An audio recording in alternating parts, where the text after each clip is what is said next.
Now, the next problem we're going to talk about, which is a very big problem into the future, and that is the Federal Reserve policy. Because of the recession, the government and the Federal Reserve has created a tremendous increase in their balance sheet. Some people call that printing money.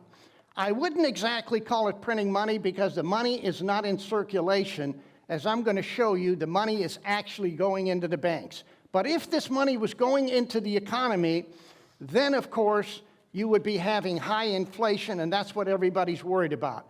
But if you can see, this is the expansion of the money supply, and this is unprecedented in the 100-year history of the Federal Reserve. This is just extraordinary. Now, if you look at the next chart, you can see that as high as that curve is, that money is not going into the economy, that money is going into the banks.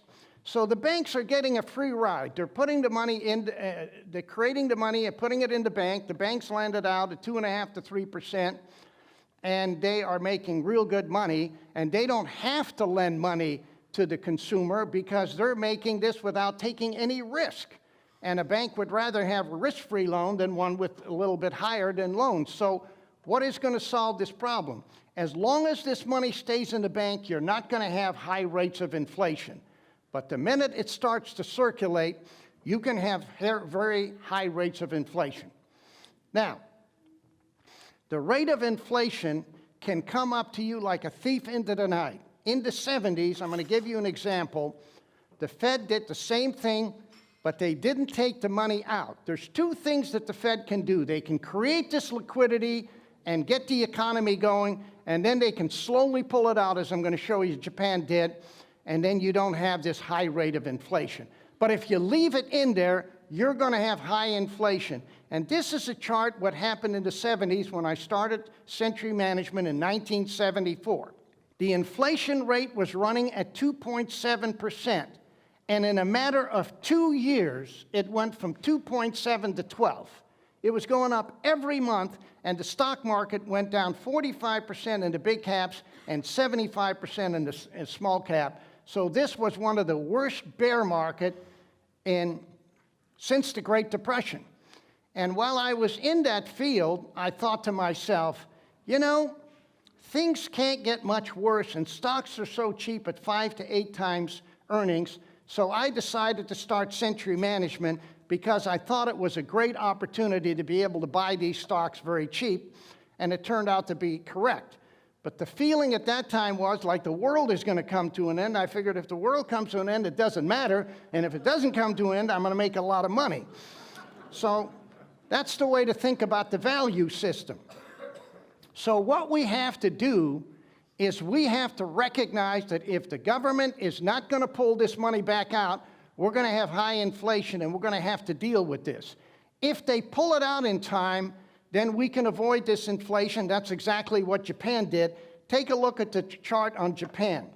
Japan had this huge run-up in bank reserves in the year 2000, and then a couple of years later, they pulled it right back out, and they avoided the entire rate of inflation. There's only one problem with that system, is that when they pulled the money out, the economy slowed down, and in the last 5 years, they've had a minus 1.6% growth. The last 10 years, it's only been 0.56, and in the last 15 years, they've had zero growth. So what this did is they ran it up, they saved the inflation, but they had a very low growth rate, and look what happened to their stock market. It's still down 63% from the '89 peak, and it's taken 24 years, and it still hasn't recovered.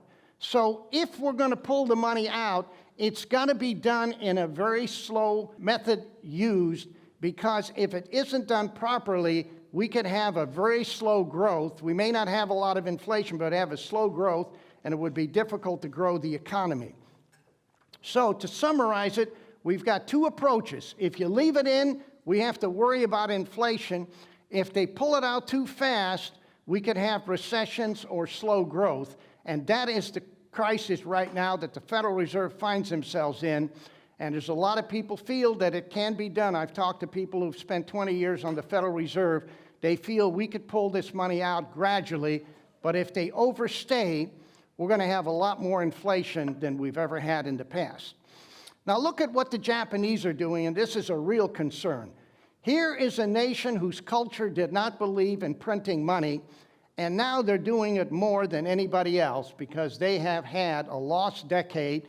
They want to make up for it, and they are creating this kind of money printing, and that's not only going on in Japan, that's going all over the world and in the United States. So there is going to be a day of reckoning for some of this. We really have to be prepared for this because if it pulls back too fast, we've got some serious problems.